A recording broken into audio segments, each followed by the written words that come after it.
Today I want to talk about how Behringer is getting cheated. Hi, I'm Behringer Juno, and this is my channel where I vlog about synthesizers. Hit the subscribe button, tap the bell, keep up with all of my synth adventures. I would love to have you here for each and every one of them. And please join me over at patreon.com/PureAmbientDrone, where I have different content over there that you won't find here on this channel, and some really behind the scene, insightful videos about the gear that I use. All right. Behringer, my goodness, are they not getting cheated or what? Well, let me clarify to what I'm saying.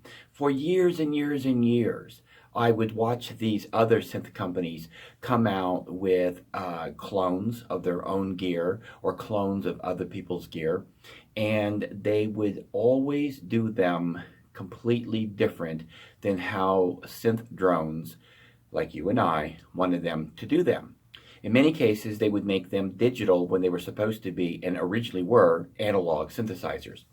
With that being said, in the comments when I watched these videos about these synthesizers, the comments would reflect people's frustrations. Why can't you give us what we want? Not only did Roland go back and pretty much digitize every single one of their classic synthesizers, but they also miniaturized them in many cases as well, which really upset a lot of people. Now, there's nothing wrong with making synthesizers smaller. I believe that space is a premium. In fact, my last video was just about running out of space. But there's something to be said about full-size knobs and sliders and being able to get your hands on things as well. And then there's a whole big argument about analog versus, digital. So we won't touch on those right now, but what we will be talking about is, of course, Behringer comes to the rescue. Now, a lot of people claim that, I'm stuck up Behringer's rear end or something like that, and I don't know why they would say that, because I don't get anything from Behringer. They don't send me anything. I think they should send me a whole bunch of stuff so that I could show it off here on my channel, but they don't, and they're certainly welcome to do so. And, I'm trying to make this very obvious for Behringer. If you guys want to send me some stuff, it would be great. But with that being said, as of this video, I haven't received anything from Behringer, but I do have some synthesizers from Behringer, what I can get my hands on. And they're doing an excellent job, I believe, in quality and authenticity. They're doing a fantastic job putting together their synthesizers, and they're bringing to us what we've been screaming for many, many, many, many years. Not only are they bringing us great product and bringing us product that we want, that we desire, that we crave, but Behringer is also driving prices down. A lot of people don't believe me when I tell them that prices of synthesizers are coming down because of Behringer, but they definitely are. And, they have different arguments as to, why it's coincidental that the Korg Prologue dropped over $300 in price after the Behringer synthesizer started hitting the market. Listen, I've been telling people this for many, many years. I've been in business since I was probably 14 years of age for myself. And one thing I learned is that if you have a restaurant on this side of the street that sells French fries and chicken and mashed potatoes and things like that, and then on the other side of the street you have a restaurant that sells pizza, a lot of people get this misconception that the pizza place doesn't compete with the chicken place. But you know what? The reality of it is that hungry people are going to choose between one of the two. Okay, so just think about what I'm saying. When Behringer comes out with all of these clones, hungry synth drones are going to choose between one of the two synth companies out there. And usually price drives the market. It really does. Now, that doesn't mean that you can come up with a bunch of junk, right, and pour it out there onto the market and expect people to buy it in droves. That doesn't work. But Behringer isn't pumping out junk. They're pumping out high-quality synthesizers that sound fantastic and perform great. And they're taking their sweet time in doing it because they don't want a whole bunch of problems arising after they hit the market.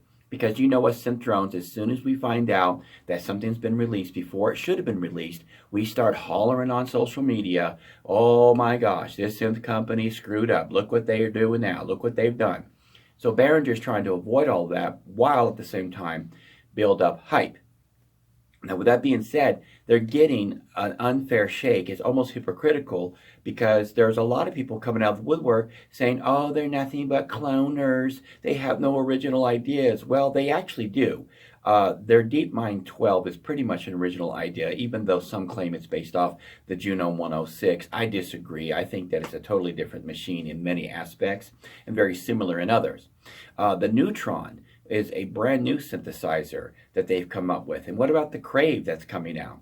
So yeah, Behringer has proved that they can do something new, but they also want to do something nostalgic, and they shouldn't be giving a bad shake for that. Because when you think about it, just listen to me about this. Yamaha, they recreated they cloned, if you will, some synthesizers of yesteryear through their Yamaha CP, their Yamaha DX, just to name two. And, Roland, they cloned their own stuff. And how many people have cloned the 808, the 909 in a different form, one way or another?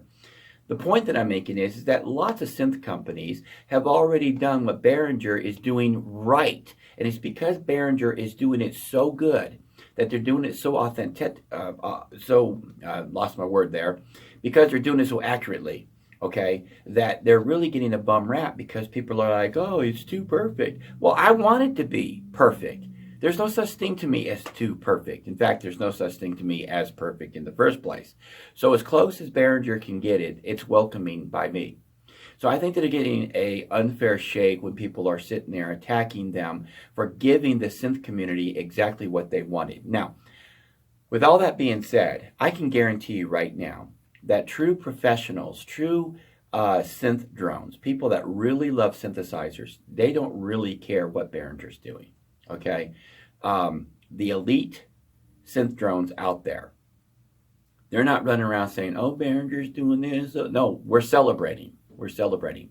So anytime that you see this kind of negative talk about Behringer or any other synth company, because they're bringing to the community what we've been asking for, I would suggest you abstain from engaging in that kind of talk because you're really getting what you're asking for. And in this case, it's a really good thing to get. Now, that's just my opinion about what's going on in the synth cloning world. But I have a suspicion that other synth companies are paying attention to what Behringer's doing, and they're going to be doing it as well. Now, one more thing I want to mention about Behringer is that I've been looking at the prices of plugins, okay? Virtual synthesizers and even effects plugins. Did you know that Behringer has some analog physical synthesizers that are actually cheaper to buy than a plugin? Now, I got nothing against plugins other than the fact that I have lost a couple of them over the years because the company has gone out of business, or because I've lost the product key, or something else that was out of my control happened. And that's why I went from virtual synthesizers all to hardware synthesizers. And Behringer is bringing to the market clones that are very affordable. And now, last point, if you look at some of the clones that are out there right now, some of them are extremely expensive in comparison to what Behringer is doing. And if you look at some of the vintage synthesizers, I mean, I buy vintage synthesizers, and I have had quite a few of them come in through my doors that I had to send back, okay, to reverb.com or eBay, because they were in poor shape. They were not as described. You get them here and they're damaged in one way or another, and the seller did not give a very fair, honest description, and they're beat up. And with Behringer, you're going to be getting a brand new synthesizer. So I hope you guys understand where I'm coming from, because I want the market to be competitive. I want the market to be flooded with choices. With choices, we can come up with all kinds of awesome music on the marketplace. And we're not stuck in this modern day rut of I really don't like modern day synthesizers too much because they're just too clean. They're too perfect. They're just too pretty sounding. And I like the old nostalgic sound. And I think that you can take both of those sounds and marry them together and get a great sound palette. And I'm glad that somebody out there, that being Behringer right now, has made the decision to bring us choices on the market. Anyway, that's my opinion on all of this. But your opinions are just as important. That's why we have a comment section. So leave a comment. Tell me what you think about this. And you know what else? Don't forget to subscribe because I just reached 2,500 subs. I want to thank everybody for that. That's a very, very small milestone in comparison to other synth channels.